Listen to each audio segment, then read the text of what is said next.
Once Lord Buddha was asked by a deva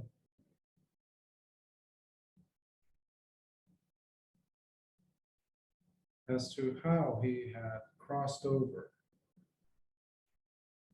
the flood.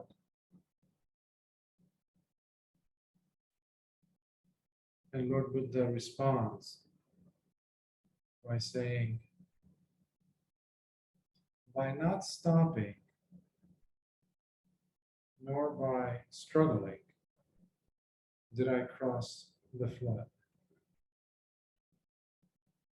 The flood being that of samsara, cycles of rebirth, comprising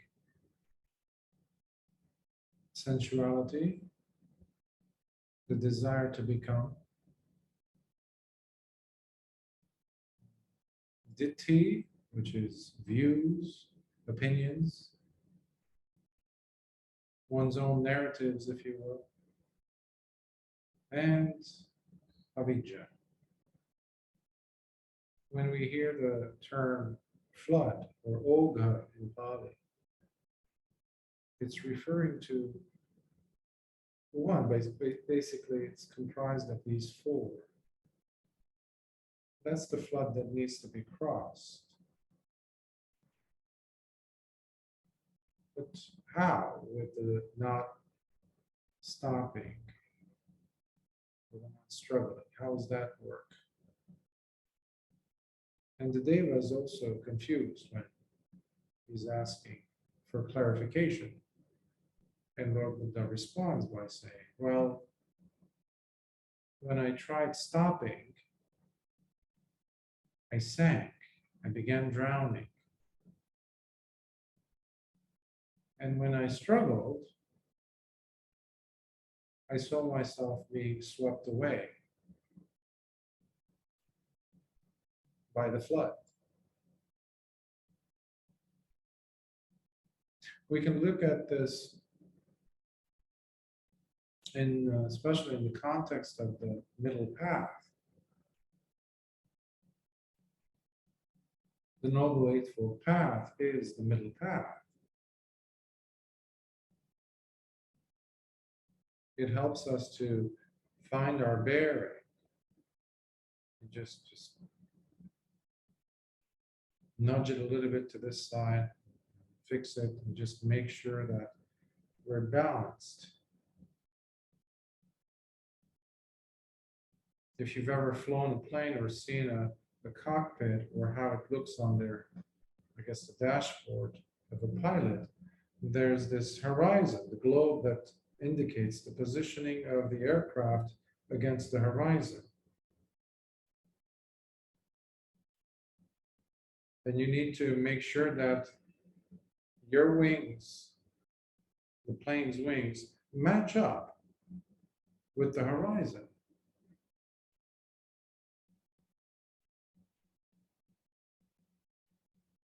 We've all been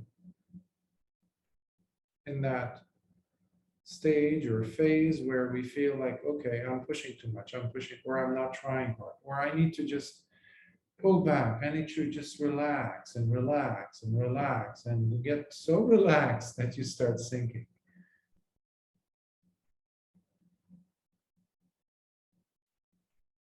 But then on the other hand, you have the opposite extreme where we go ahead and push and push. Yes, vidya, yes, vidya. We have to push. I have to study all the suttas. I have to memorize this. I have to learn all these formulas in order for me to get closer to Nibbana. And all that does is it creates more and more and more agitation in the mind. That's it. More turbulence in the mind, in the heart. And now that very little desire that needed to be a flame that kept us going, now it's engulfed the whole thing is burning. The whole house is burning.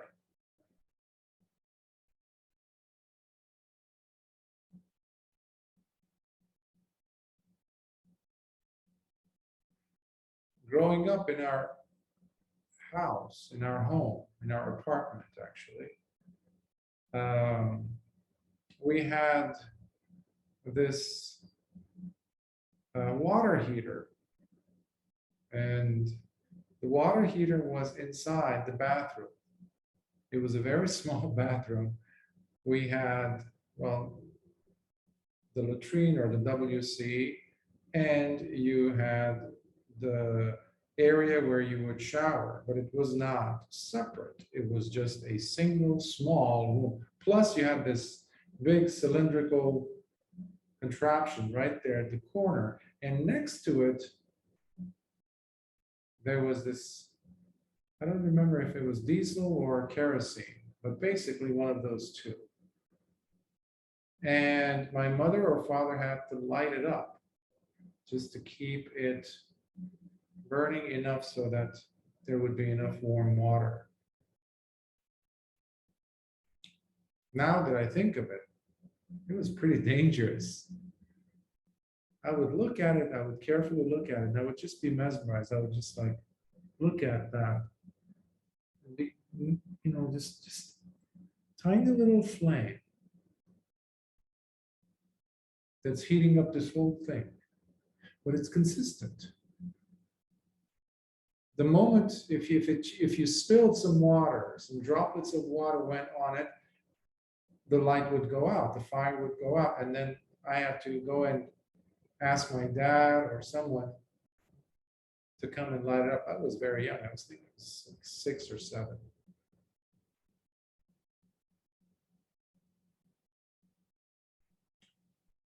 It's the consistency.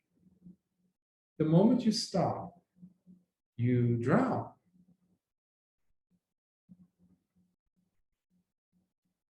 That image brought another image. Right now, I'm just recalling how when I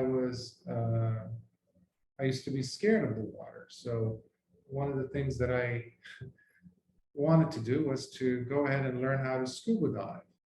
But you cannot get certified unless you actually learn how to float in a pool or any body of water.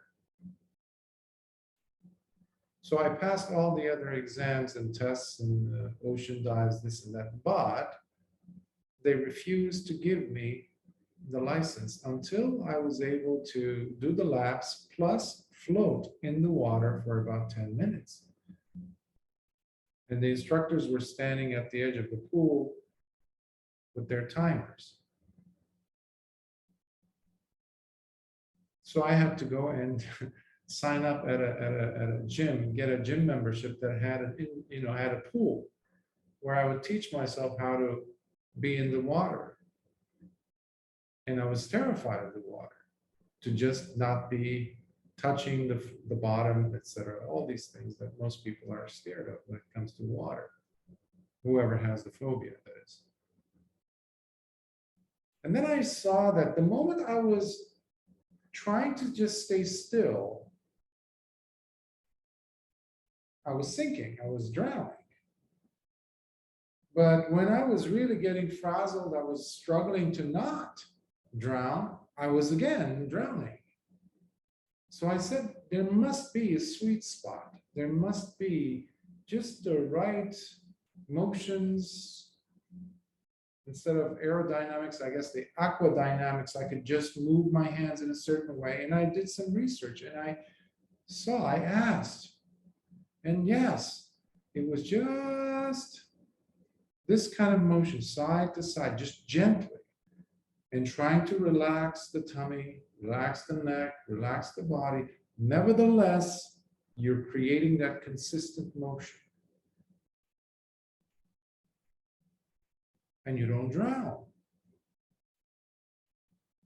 We forget to do that when we're meditating. We can easily get caught up in, okay, it's not working. It's not working. It was working yesterday. How come it's not working today?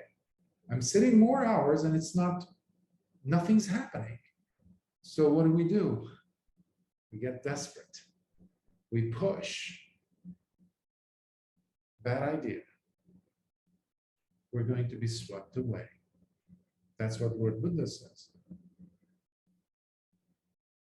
Well, what do we do then, especially when we are encountering high highs and low lows in life?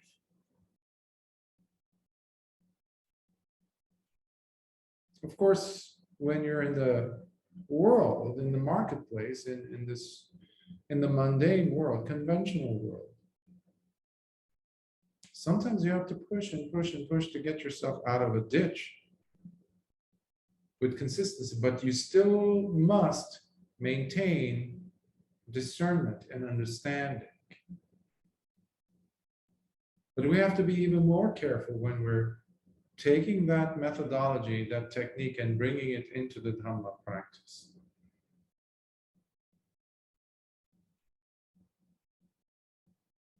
So it's all about, well, it's a balancing act to maintain. It's like a tightrope walker,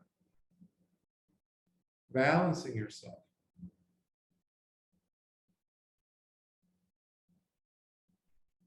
So it does have many elements to it. And it is never a one-size-fits-all type of a deal.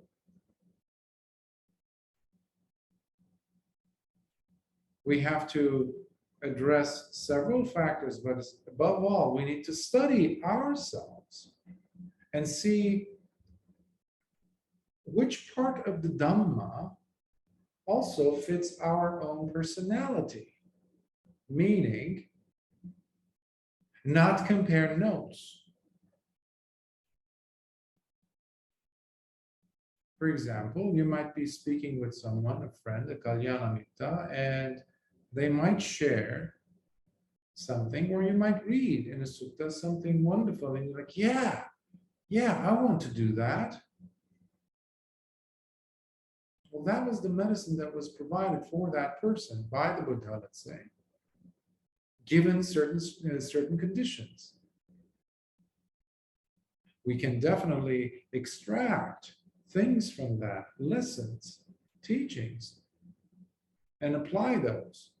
But above all, we need to listen to what's happening inside. And that is where we need to have sati, to observe, not someone else. When you're doing satipatthana, it's not the observation of someone else's body.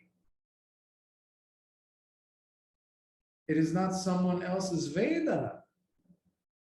It is not someone else's chitta. It is all ourselves. Now, the others might actually, if you develop and you practice enough so that you can use the other's body to retrace your steps back to yourself, that's rather advanced. That means your mindfulness has gotten really deep. You're able to, wherever you look, you actually see those as being nothing more than mirrors pointing back to you. But you are the main show for you. You're practicing the Dhamma to attain liberation for you, oneself.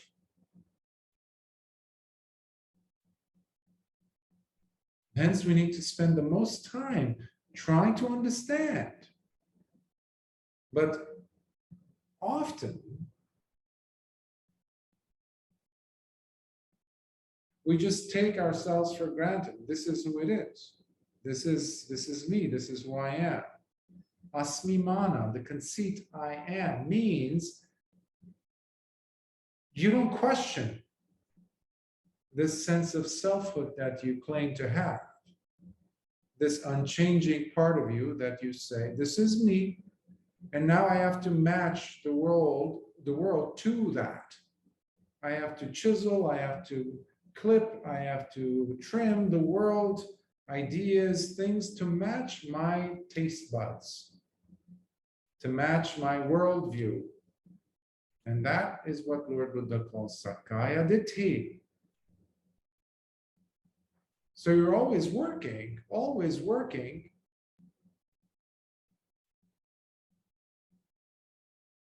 trying to rearrange the outside without ever looking at this. What is it that I am working? What's the model? What's the prototype? What is this essence? Like in Fine Arts Academy, whenever you would be constructing a sculpture, for example. So when we used to do maquettes or models, or out of clay, depending on how complicated the statue or the sculpture was going to be, you had to put support, metal support, into the clay's center, or wherever or however it was going to extend its body, the center of gravity. So you have to make sure that it has necessary wiring, metal. And then you build on that by adding clay. That wiring system, the skeleton, is what I'm referring to when I say, what is it that we're working with, this Sakkaya Ditthi? If it is flawed, then everything that you add on it, every single lump of clay you add on it, every bit of Dhamma you add on it, it will be based on wrong view. Miccha Ditthi. And then we say, well, how come it's not working? Well, the core is wrong. That's why Lord Buddha chose Sammaditthi to be the very first of the factors of Noble Eightfold Path. Because once you get that, it unfolds itself into Samma Sankappa, right thought, right intention. And when you have that, it simply unfolds itself into right speech. You start using the right words. And when you're using the right words or forms of communication, suddenly it unfolds itself into right action, etc. So how could you have a wrong livelihood from right action? They just unfold. It's like a waterfall, just keeps going. In Maui, the island of Maui, there's this place called Seven Pools. One pool of waterfall just flows into another basin, and then flows into another basin, and flows into another basin. 7 of them. Similar to that. In the case of the Noble Eightfold Path, it's 8 waterfalls. So it's always a good thing to just check. I always encourage you with the words, check your attitude in the beginning of your sit. And I encourage you to say that, or to at least have that thought, that motivation or momentum starting point at the beginning of every sit. But not just that. In every encounter, every interaction you have, every thought you find yourself investing more and more energy into, what is my motivation in this? Could I possibly be wrong? That statement has never done anybody any wrong, if the person has used it. But the problem is we rarely do, if ever, ask that question, because it shows that the person is humble enough to inquire. Could there be a different position than this that I'm holding?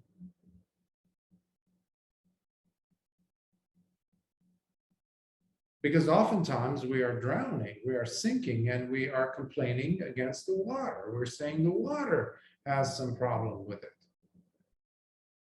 The technique is wrong when we hit rock bottom, when we're right there at the bottom of the river or the ocean. We never question our part in it. So this is, again, a discernment, a wisdom, an understanding-based path.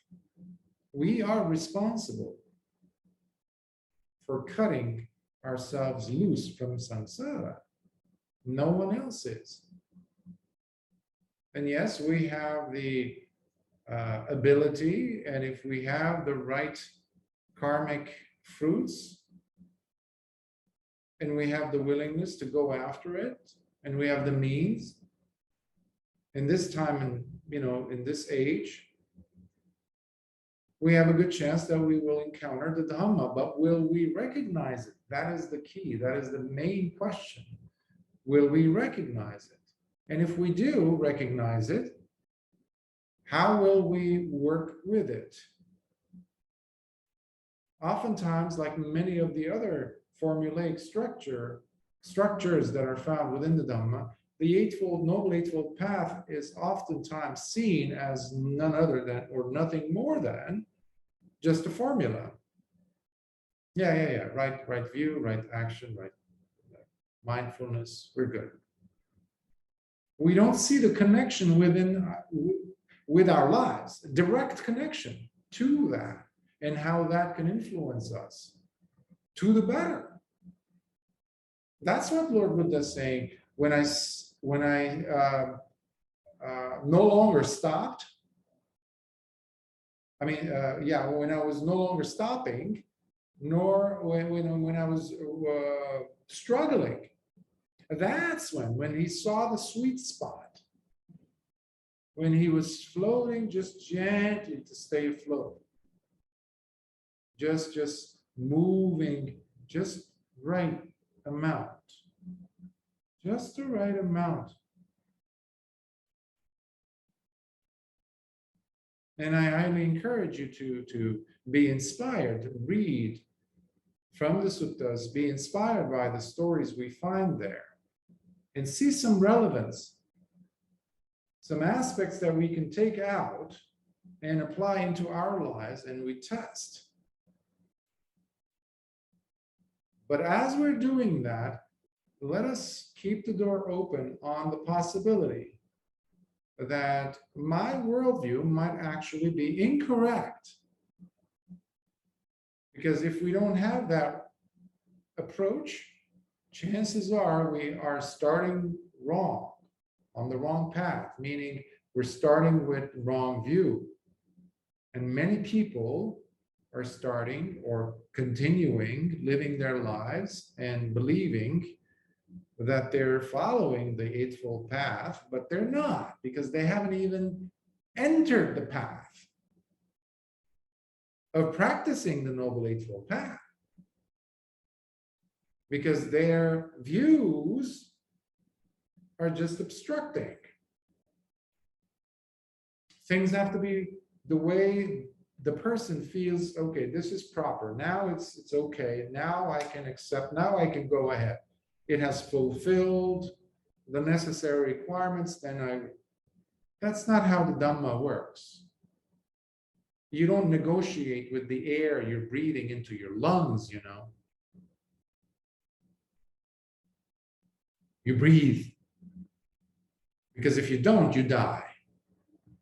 That urgency is what's necessary for a person to see dukkha to begin with. It's non-conditional in that sense. The person has to see it to appreciate it. Because only a person who appreciates dukkha, understands it, is mindful of it, is sensitive to it to some extent, and enough so that they're driven to be curious enough to ask, well, why am I experiencing dukkha? That takes guts, that takes courage, that takes humility on part of the person to be asking that, because it means that you've put your own narratives on hold, because you've done it all your life. It's never gotten you anywhere satisfactory. So you're just like, let's put you on hold for a second. Let's explore other potential or possible answers. And that's when the person says, oh. And could I be possibly doing something to create the suffering for myself? Oftentimes, like someone asked today during the retreat we were having here, Bhante, could you explain, could you say a few words about craving? So I tried elaborating on it, but then I touched upon this aspect of craving that most of us don't pay attention to. And that is the opposite effect, or the other side. You know, for every action, there's a reaction. I mentioned about Newtonian physics.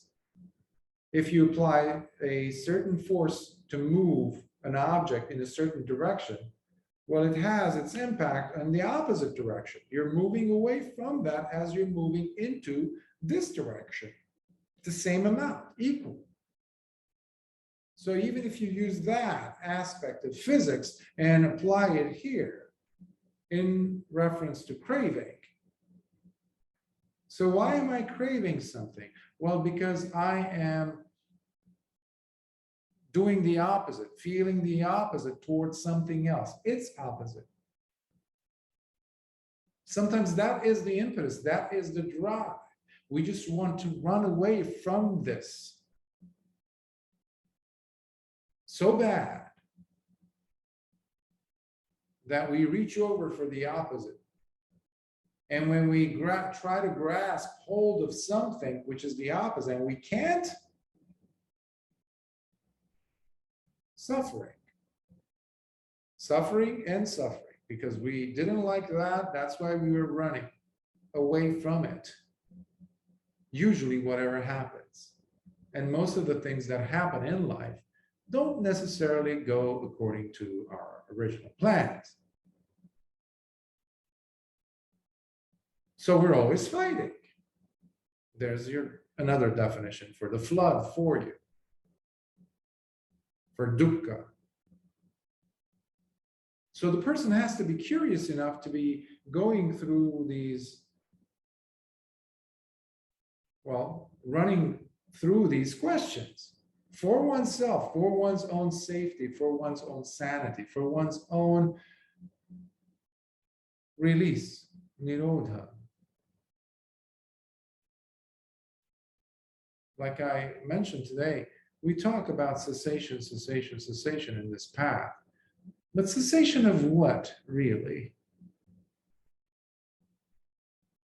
Cessation of pain. Cessation of whatever it is that is ailing us. Ending of that, even momentarily. Dropping that. Releasing ourselves from that. That release comes from the understanding, but the understanding will never happen unless we're looking at the problem properly. And usually it starts from our wrong view about this person, oneself. And that also includes what methods am I applying to cross the flood? Because most of the time I see people just, metaphorically speaking, hitting their heads against the wall, expecting there to be a hole, a walkway of some sort. Well, the door is not there. The door is a few feet on, to the right. But the person's expectations are, well, have blinded them. So we need to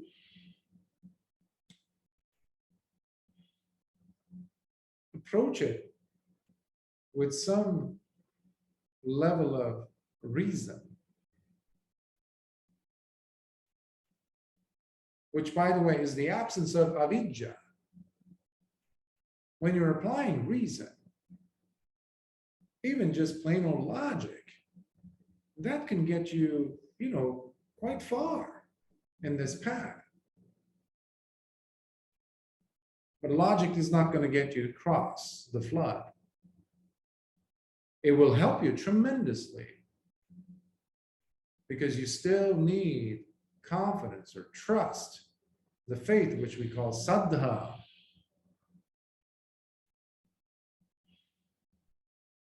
But if you've already started right, with the right view, with the correct view, you already have this gut feeling that you're going in the right direction.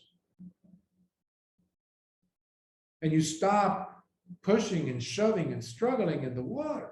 Otherwise, that's going to deplete your energies and you're going to be just swept away.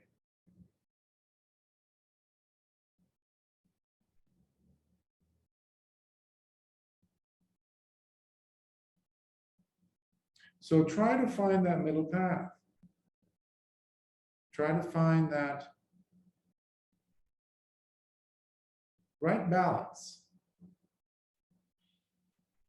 which requires us to start, like in every other aspect, every aspect of this Dhamma, this practice, starting on the right foot, with right view, that is. So I will stop here because I've been speaking since this morning. Now it's almost midnight here. So I hope this is helping you. And of course, I will do my best in answering any questions you might have. Please bring your attention to the intention, your intentions. And see whether you are leaning too far to one side as far as putting too much energy in your practice and too little. Sometimes we have to pull back. That's okay, but temporarily. You have to keep that consistent flow of kerosene, or that image. Anyhow, let's dedicate some merits. May suffering ones be suffering free and fear struck fearlessly. May the grieving shed all grief, and may all beings find health relief. May all beings share in these merits that we have thus acquired for the acquisition of all kinds of wholesome happiness. May beings inhabiting space and earth, devas and nagas of mighty power share in these merits of ours. May they long protect the Buddha's dispensation. Sad, sad, sad. May the triple gems blessings be upon you and your loved ones, and may your practice grow and flourish. And triple gems, confidence grow within your heart. Be well until next time.